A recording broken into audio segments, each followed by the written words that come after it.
Hi, and welcome back to the podcast, guys. Today we welcome health and wellness speaker as well as a naturopath, Tim Altman. And thank you so much for being on the podcast today. Thanks, guys. So Great to be on. no worries. To start off, I'd just like to ask you, how did you actually become a naturopath and what was the journey leading up to that? Long story. Love a long story, so go ahead. Righto. Well, I became a naturopath because of my health journey, and mostly because of the recovery leading up to getting sick. It goes back to the mid to late 80s, basically.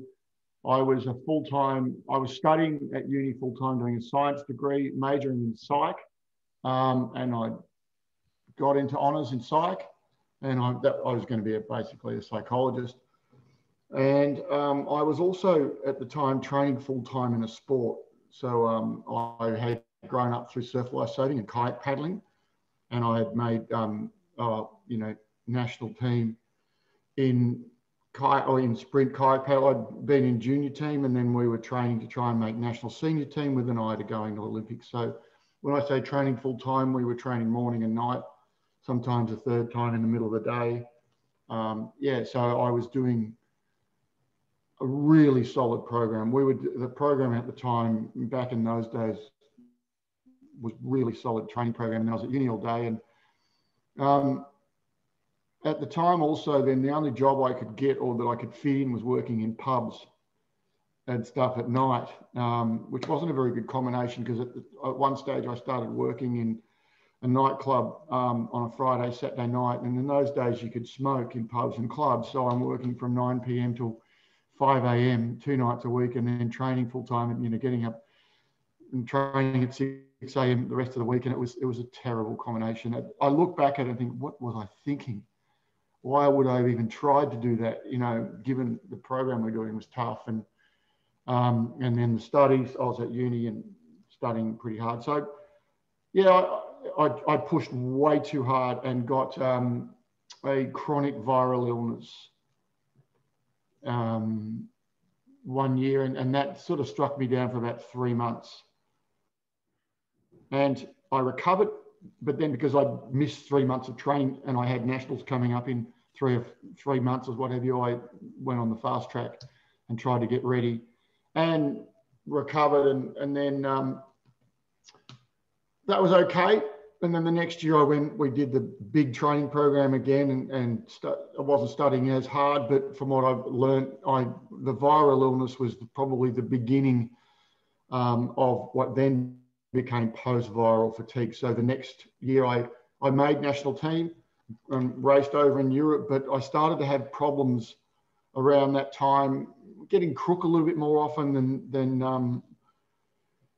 than I probably should, or that other people were. And then I came back, and then over the next few years, I just started to get sick more and more often. And to the extent that 3 or 4 years later, I was sick week on, week off, week on, week off, just crook all the time, missing heaps of training.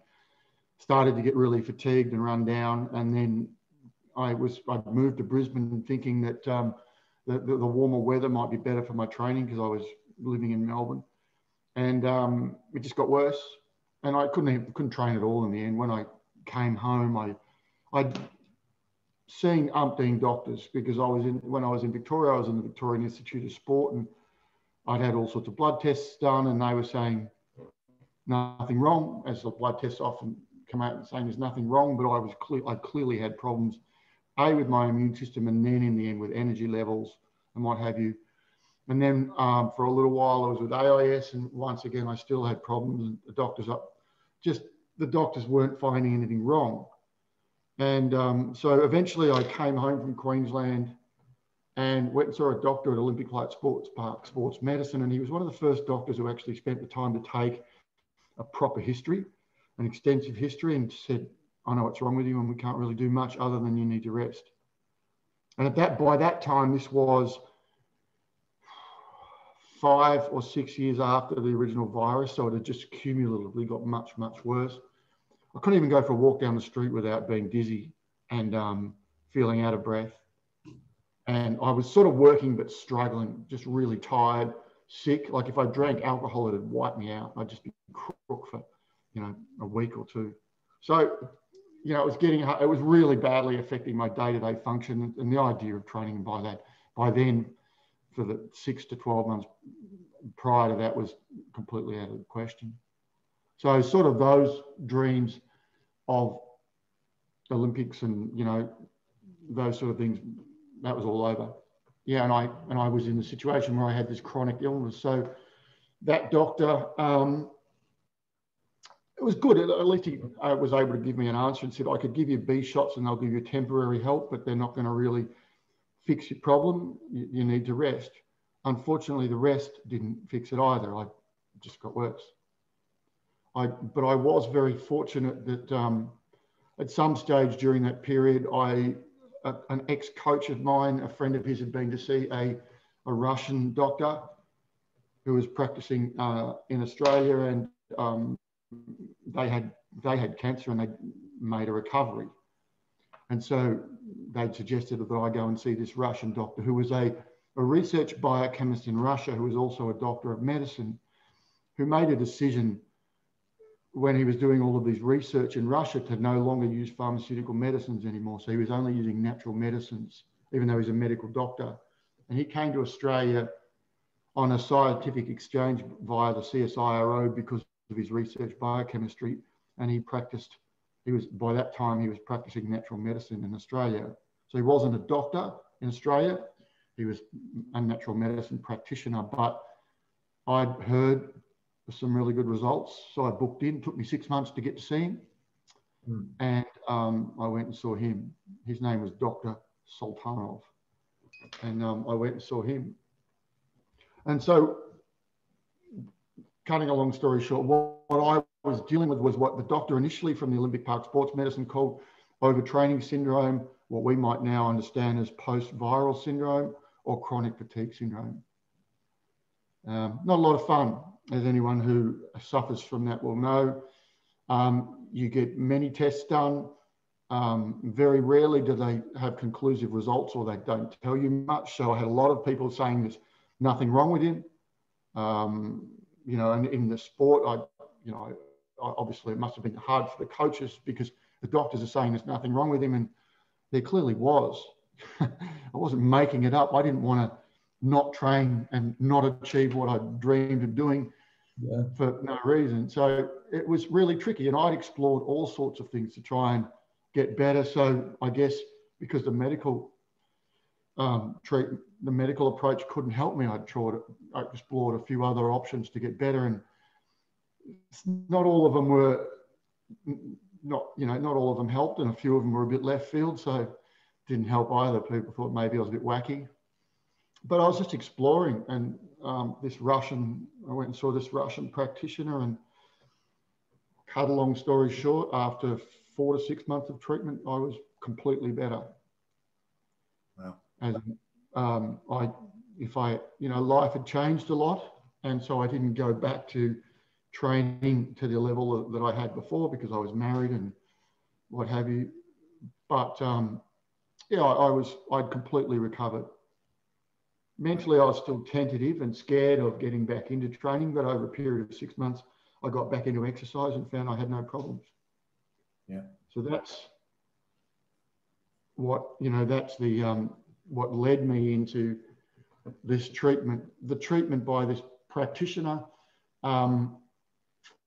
If you've looked at a lot into natural medicine, you may have seen the word nature cure type practitioner, old school practitioner. Very much I used, and I had to prepare my own herbs. So a lot of dried herbs that you prepare daily. My mates used to call me Mr. Herb. So I'd walk around with these thermoses with these preparations. But we were doing a lot of processes as well. It wasn't so much using a lot of products and supplements. It was, yes, I was using herbs, but there were processes like for the first 50 nights in a row, I had to have a bath in hot water and put these herbs and oils in the bath, and then get out and sit with a tracksuit and hoodie and a beanie and a scarf in a warm room and sweat for 45 minutes afterwards. It wasn't fun, but I understand it now as kind of like sauna therapy or creating diaphoresis and, blood cleansing type approach. There were a range of other, several other things that I did, and it culminated in a 2-week fast, which, if you can imagine, in the mid-90s, having someone tell you, particularly given I'd been a full-time athlete, having someone tell you can't eat for 2 weeks was fairly extreme. Yeah, it sounds yeah, but I got to 10 days of a 16-day fast and just I hadn't felt that good in years. In fact, I'd never felt that good. And I wanted to keep going, and he got me to stop at around 16 days. And then it was a 4-week reintroduction to food. And from after that period, I felt better than I ever felt in my life. So the recovery that I'd had was so comprehensive, I felt absolutely fantastic. And it was a combination of a range of treatments. The fast certainly was the icing on the cake, but there was a lot more prior to that. And I was so sort of overwhelmed or so surprised by the extent of the recovery, because I had been aware from doing some reading that this was a very difficult thing to treat and to have people make full recoveries, that I became fascinated, and it became known because I'd been, an athlete or a paddler at a fairly high level. I'd been international paddler, albeit briefly. People had got to know that I'd made a recovery and I was back training on the river and I could do what I wanted to. And so I started to receive calls from people from other sports saying, look, I've got this illness and I've been told to call you because you recovered. And so I became good friends with the Russian practitioner, Dr. Sultanov. And even though it took a long time to get to see, I was able to liaise with his clinic and get people in through cancellations and that, so get them in a bit quicker. So I guess several athletes had approached me and they went and saw the doctor, and most of them had the same sort of recovery. So eventually I said to this Russian doctor, I want to know more about what you do, I want to learn more. And he started referring me to books. And then eventually I said, I want to do what you do. And he told me I had to go back to uni. So originally I was going to go back and finish my psych studies. But he said, if you want to do this, you've got to go and do a natural medicine degree. So I went back to uni and did a 4-year Bachelor of Health Science degree in naturopathy. And that's, even though he was a doctor of medicine, he was using natural medicine. So he wanted me to do that degree. And so I did that. And with the eye to doing what he did and working with people with chronic illness, which I find myself 20 years later, that's what I work with, mostly with people, a lot with people with chronic fatigue syndrome, fibromyalgia, IBS, anxiety, depression, things like that. And so, to a long story, and I'm sorry I took up all your time. Firstly, awesome story. It's amazing. amazing. A word in. No, honestly, it's amazing he's stuff like that. But something I feel like I felt that would be tough for you was when you mentioned how you were aiming for the Olympics and you had to go from that to basically accepting you can't do anything and you have to relax and not do much. How was your mindset in that period, and how did you actually mentally get over the challenge of accepting that? I was devastated, and and it was also the studies as well. Like I had wanted to, finish that and be a psychologist. Ironically, the techniques I use now, which we can discuss later, are probably more down the path of psych than they are natural medicine, or some of them are. But I was shattered. It took a long time for that. Even after I got better, it took a longer time for that to go, away. But it's just how it is, And I look back at it now and say the best thing that ever happened to me was getting sick, because it made me have a good look at how I lived, at myself, the whole damn thing. And so down the track, we all have our challenges, and something like training for the Olympics, the planets have got to line up, as well as, it's all well and good to have talent and have the right, training and that. And physically, I probably feel like I was good enough, but, I think that just circumstances were difficult, and, maybe there was a few mental demons where I was very attached. I look back on it and I was attached to, instead of doing, settling down and paddling and focusing on that for the now, I wanted it all at once.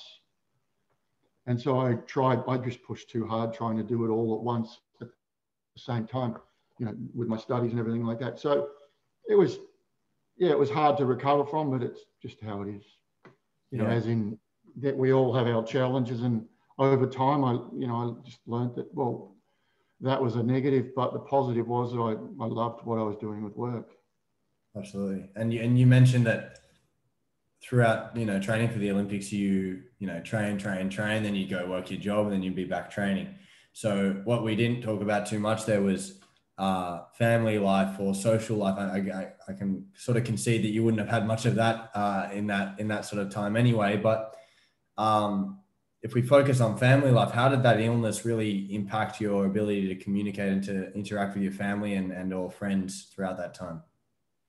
It was tricky, partly because, and that's sort of the question that was asked before, about how was it to go from, wanting these goals to not being able to achieve them. There was devastation of that, but it was also the frustration of, and I know from the people that now who I work with who may have chronic fatigue syndrome, is that frustration that people don't understand. And that extended to my family, that extended to my wife. It was really hard for them to understand if you're going and getting tests done and the tests are saying there's nothing wrong with you.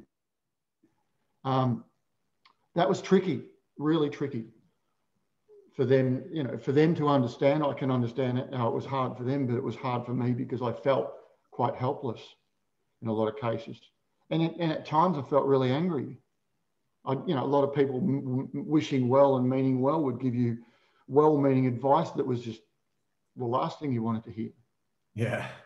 I remember a dear friend saying, I remember whenever I get sick, I just imagine myself better, and often it goes away quicker. And it's just like, thanks, mate. Yeah, I get. Friends are, obviously they have the best interest, but I mean, I can totally understand, and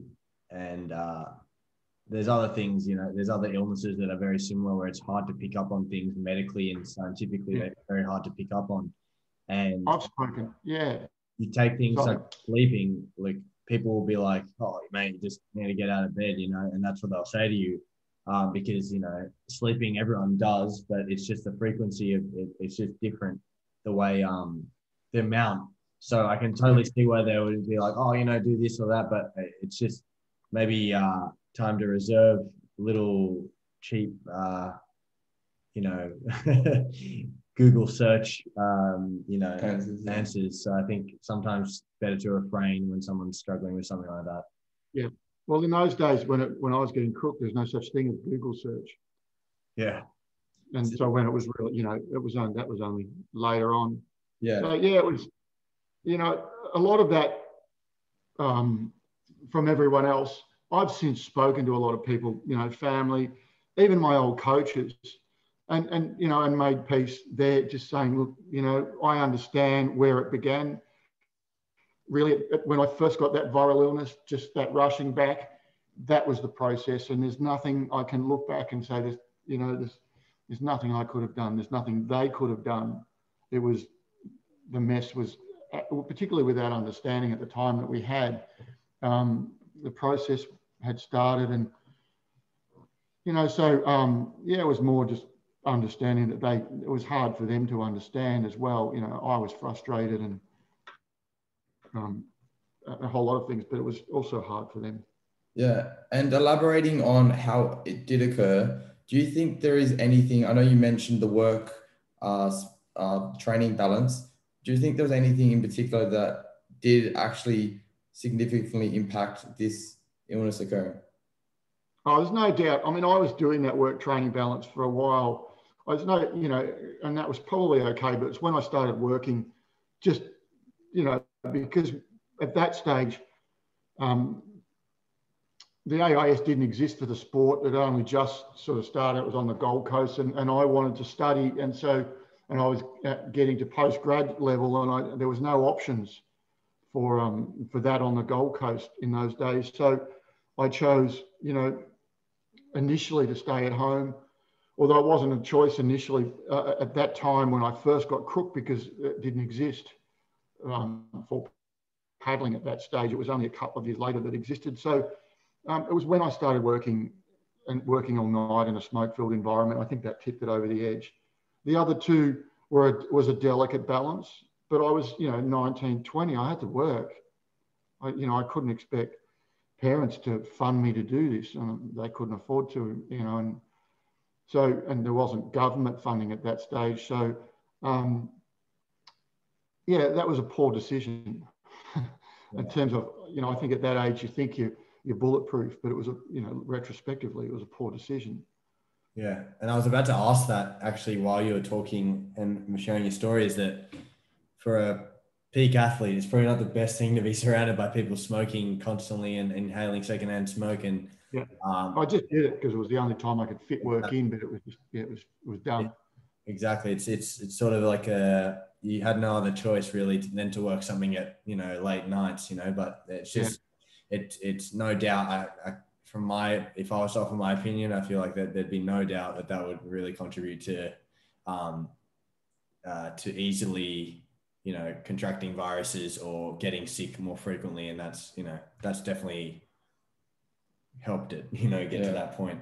It pushed it over. It definitely pushed it over the edge, but I was already on the edge. Yeah. You were just waiting. And that's the nature of, you know, I mean, most athletes are often, you know, close to the edge. Yeah. I think it's better now, but it's, you know, there's a lot more support, but yeah, it was certainly the case. Absolutely. And now just to move on to more of your work that you've been doing more recently, I understand that you have studied a lot about breathing dynamics and respiratory therapy. Can you tell us a little bit about that and break it down for people? Well, just a bit of background to that. I guess what influenced my entry into natural medicine was the fact that from the treatment that I'd had, I learned that the body has an incredible capacity for health and healing, far beyond what what the average person would realize based on the treatment that I did. And it wasn't heavily, as I mentioned, it was more process oriented. It wasn't necessarily product oriented. And so I was aware that, you know, my radar was really up at looking at trying to find things that that would improve, you know, I'm very influenced by evolutionary medicine, you know, looking at how are we put together, or how have we evolved to function, and how does that compare to how we function now? You know, a lot of the research would suggest it takes 40 to 100,000 years for a change in the environment to be assimilated by our bodies. So it's understanding, well, what are we built for? And that's a long answer to leading into it, but then the modalities and the ways that I've looked to treat, we're looking at, well, how are we interfacing with the world? Yes, nutrition is extremely important for health and well-being. There's absolutely no question, but there are other aspects of how we live that influence our health and our well-being and our performance. So I looked at breath, and by accident, I was at a show for something else, something to do with some wonderful Russian herbs that the Russian practitioner that I saw, Dr. Sultanov, was bringing to Australia at an exhibition in Sydney. And I saw a man with a device that measured breathing efficiency, what they call a capnometer. And I asked him what it was and hopped on and gave it a try, thinking I'd be really good because I'd meditated. I was very fit at the time, and I'd meditated a fair bit. I'd done a bit of yoga, thinking I'm going to be great at this. I was terrible. So it sparked my interest. And I thought, well, why? And he spoke to me a little bit about breathing, and I'd already been introduced a little bit to it to breathing by Dr. Sultanov. He didn't practice it, but I'd been introduced a little bit to Buteyko breathing by a colleague of his, a Russian colleague of his. So I just got a sense that I needed to learn this. And so I threw myself in completely and learned. Spent 6 weeks, I think, nearly training with this practitioner, the person I met in Sydney, and seeing how he applies it. He was a pharmacist. His name's Roger Price. He was a pharmacist, and he was Buteyko breathing trained, but he had diversified a lot more from that. So I learned from him, and then I started learning more and more. Beyond that, and I worked. Yeah, so I just started learning about breathing and applying it to my clinic work. And I started to find in my clinic work, working with people with asthma or anxiety or fatigue or irritable bowel or pain, I was seeing some quite extraordinary results. Some very surprising results. Most people take their breathing for granted. And what we do know from research and what we do know from measuring is that pretty much all of us breathe dysfunctionally, nowhere near as efficiently as we should or would if we lived in our natural environment. So we breathe twice as often as we should and with far too much volume. And so I looked at breathing as another modality or another aspect of how we live that can dramatically influence our health. And so I've been working as a breathing coach, breath practitioner, one-on-one in clinic with groups, and now starting to work via a group mindful life training or MLT wellbeing, and we're now starting to work in the corporate area. Plus I wrote a little book and I've created an online course on breath training and breathing. So yeah, it's, over the last 10, 12 years, I really learned a lot about that as well. So to give the listeners more of an idea, I don't want you to give too much away because obviously you have your own book about all of this, but what is commonly the biggest problem? I know you mentioned that we breathe too often and they're too big breaths. What is that the biggest problem that you see for the average Joe listening to this podcast? And what's your tip for them to improve their breathing overall? Breathe through your nose only. Number one. Your mouth is for talking, eating, drinking, kissing, singing. It's not for breathing. The only time it's for breathing is in emergencies. So if someone scares you, and that gets you ready for emergency mode. And another example of emergency mode might be high levels of exercise. So your mouth is for breathing, your nose. Erase that. Your nose is for breathing, not your mouth. I mean, the nose, I could go on and on and on, but it's not just the filtration system in your nose and your sinuses, it's also the fact that we produce much more nitric oxide when we nose breathe. It prepares the air we breathe, and it also delivers it in the right volume. The other thing is to learn to use your diaphragm to breathe, not your chest and shoulders. Most people breathe with their chest and shoulders rather than learning to use their diaphragm. Whereas we're built to breathe primarily using our diaphragm. And again, our chest and shoulders are for emergencies. So most people use their chest and shoulders and their mouth all the time or part of the time when they breathe. And it makes people breathe in emergency mode all the time, which not only then reduces your ability, the purpose of respiration is to create energy or to assist in the production of energy. It also, of all the automatic functions in our body, breathing is the one function we can consciously control. So by learning to regulate your breathing properly, the nervous system that also regulates all the automatic functions regulates the stress response. So if you're breathing in emergency mode, you're what we call sympathetic dominant, or always in permanent fight or flight mode. Learning to breathe correctly, you can change that. And it has a cascade of effects that occur in your body that will improve your health quite dramatically. Yeah, and most people, I feel like when they're sleeping, their natural, their jaw opens up, and that's, you look at anyone sleeping, most likely their mouth is open and they're breathing through their mouth. Is there any real way to, if you're trying to be conscious with your efficiency of your breathing, is there any real way to sort of combat that and change that? Or is it sort of just something you have to, concede? No, you don't. there's a couple of things. The way we do it, there are a couple of things. First thing is, if you train them to breathe correctly throughout the day, so we get them to do 3 sets of 10 minutes a day of particular breathing exercises where they use their nose, they use their diaphragms, and we do them with specific rhythms that we found from our biofeedback work with clients over the years.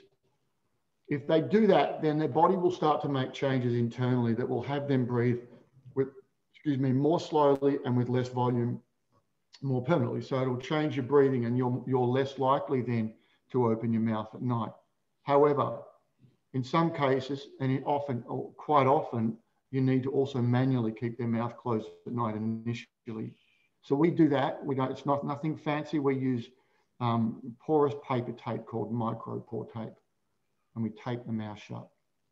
People often shudder and think, oh my God, what happens if I get a blocked nose? I'm going to suffocate. It doesn't work that way. Your body will wake you up, and you'll either take the tape off, or it will come off without you even knowing. So you wake up in the morning, there's no tape. So tens to hundreds of thousands of people around the world have done this without an issue. But what we find is that people sleep. Not only do they then, in many cases, keep their mouth closed all night, but they wake up more refreshed, without the dry throat, often without as many toilet trips. So to answer your question, initially you have to do it manually. The more they retrain their breathing throughout the day, the more it will make changes internally in the way they breathe all the time. And then that will reduce the need for taping over time. For some people, for example, my old man has sleep apnea. I know it. I find now if I don't tape, I've taped every night for 10 years. If I don't tape, it's not as much of a difference when I first started taping, but I didn't snore, but I slept with my mouth open at night, even when I slept on the side. So for me, it's not as much of an effect, but I still sleep better when I tape my mouth shut. It sounds archaic. I would love people to hear the last 10 seconds. I'd love someone to just come in and listen to the podcast and hear, I sleep better with my mouth taped shut, and only hear that. And that would have been the funniest reaction of all time. But I've been away, because I grew up surfing, and I've been away on a surf trip with mates, and I had a nap during the day. And so to their great delight, I taped my mouth closed, and there's a photo of me that went around the internet with me fast asleep with tape across my mouth. They thought it was hilarious. So we did to our mate. That's probably what they're sending with the photo. Yeah. Yeah. So now let us know a bit about your health and wellness retreats. Actually, I don't run those anymore. It's a long story. Oh, wow. Yeah. I started. You don't need. I started running them for a little. I wanted to run retreats because I love teaching, like with breath work, and because I'd learned so much about how if you create the right processes, that you can make a big difference to your health and well-being without having, so you can make a massive difference in terms of a preventative perspective of a quality of life, what I'd call optimal living approach. And so that was the big focus. So I certainly couldn't afford to own my own. I couldn't afford to buy a block of land and build a retreat per se. So I'd been recommended by someone who was looking to set up a retreat. He had a facility and he was looking to set up a health retreat. And then I was introduced because I'd wanted to set up retreats. And I went ahead and we'd agreed and it was all good. And I went ahead and set up the retreat business. And we planned our first retreat. I'd spent a lot of money setting the business up and, marketing and what have you. And when I ran the first retreat, unbeknownst to me, the facility was, let's just say the gas bill hadn't been paid. So the pool was cold, the sauna didn't work. It was, I trusted in a situation I shouldn't have trusted. Yeah. And I then had to find a new venue, and that wasn't easy. And I found a venue that I ran a few retreats out of. It was good, but it was just a little bit tricky because I had to pay a fairly sizable amount in advance to book the facility, because they were also using it for weddings and all sorts of things. It was, just a particular accommodation place. And if I, and it was just, at the time I'd already lost a lot of money and it was creating a lot of headaches. So I just went back to being a clinician. And so the retreat business, look, everything's set up that if I wanted to start it up again, I could, but at the moment I haven't been doing that. Yeah, well, that's a very interesting idea. I'm sure the people that had gone on, some of them had felt, enlightened and had learned some things for sure, especially someone with your experience. Well, we looked at a range of things. So I brought in practitioners. I've got some colleagues who are expert, who are terrific in fields that I'm not expert in. And so I was certainly looking at a lot of nutrition and, the breath work and a lot of work around, work-life balance and all that, a lot of that sort of work. And, but we also had some great people come in who were musculoskeletal and work with posture and stabilization. And it was terrific. But another time, another place. I'd love to see something like that. That's really cool. Yeah. And now onto your coaching of paddlers. What is your experience over the last 30 years like of that? And what are you up to today in terms of that?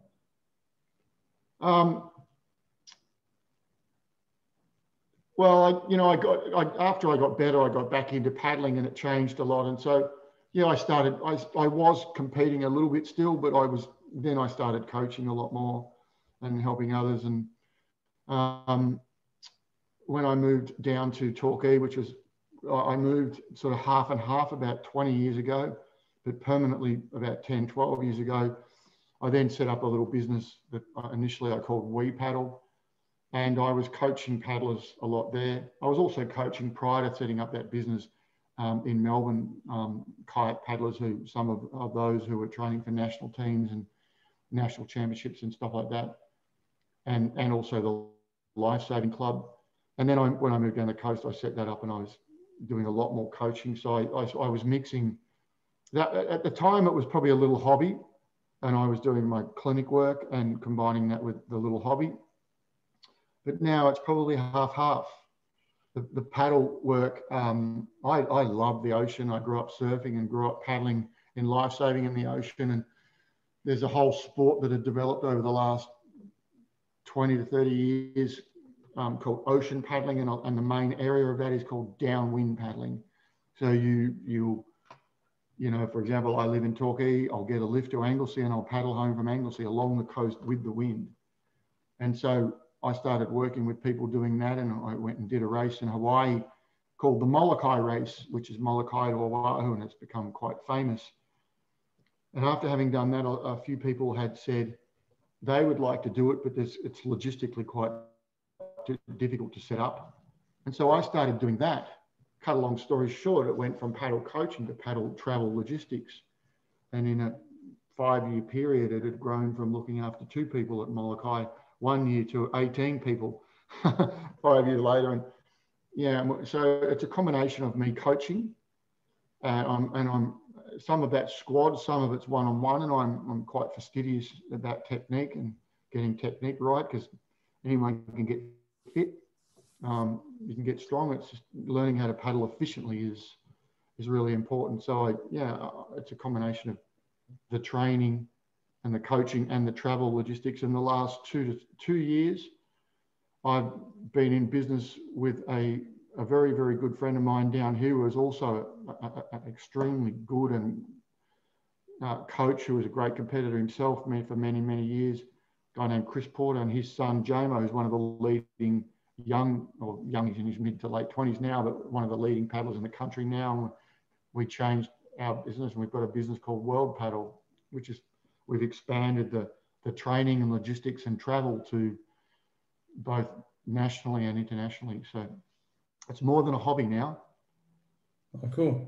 And that sounds awesome. But before we get on to the more general last questions, I just want to say we always kind of preach holistic health, not just nutrition, not just exercise, a range of things, but breathing was not one of those things. Now breathing will be one of our holistic health pillars. So there you go. Sure. Absolutely. Yeah, you can't ignore it. I mean, there's a guy, I've forgotten the name of the author, but there's a book out at the moment called Breath, and I'm most of the way through it, and it's good, you know. And I've got a little book if people want to jump on my website, or my online course is probably far more thorough than the book. But yeah, it's a modality. That's the thing. We all know what happens if you eat poorly. If I ate, for example, if I ate twice as much as I should, we all know what the outcome would be. Not only would I chuck on truckloads of weight, it could lead to have some quite serious health problems. Yet, why wouldn't it be the same for your breathing? Yeah.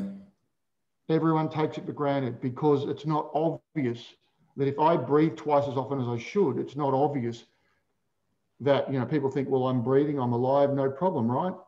But if they actually looked at the research and they look closely at it, it contributes significantly to a range of conditions. Yeah, it can't be ignored. It's as important as nutrition and exercise for your health. Yeah, absolutely. And yeah, well, like you said, I echo that, and we'll definitely make a conscious effort of bringing it up more often when we're talking about what we're trying to preach. We'll definitely probably get some more people on to do with that sort of stuff for sure. We like to ask a couple of little questions, and we ask the same sort of questions to all our guests.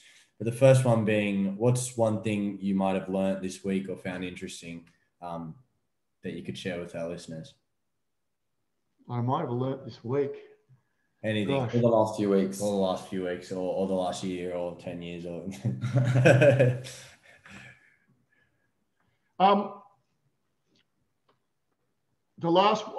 do both. The last week, I learned that some of the research is indicating that if you learn to breathe correctly in certain rhythms at certain pace, that you simulate a lot of the physiological and neurological benefits that you see in meditation. For example, alpha brainwave functioning. I knew that, but what they call coherence, brain coherence in terms of brainwave functioning and what have you, just via breathing practice. So that was something that, just looking further at the research, which was great, because not everyone wants to meditate or what have you, or some people find it quite difficult. So you can, if you're one of those people who has this objection to meditating, and that's only because they probably haven't learned how to meditate properly, then learn how to breathe functionally and do breathing rhythms, and you can achieve very, very similar outcomes.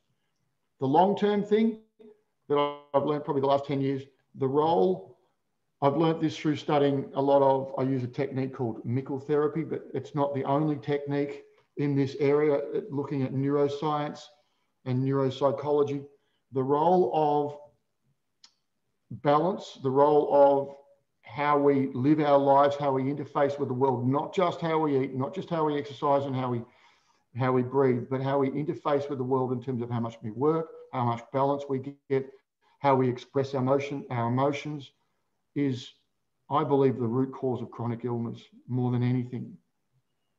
Yeah, cool. It's being aware of how I think a balance between our rational thinking brain and our emotional brain needs to be created, because the world we live in, we've created a massive, massive imbalance where we spend most of our time in our heads, and we fail to pick up our body signals that are telling us we're out of balance or that we're not feeling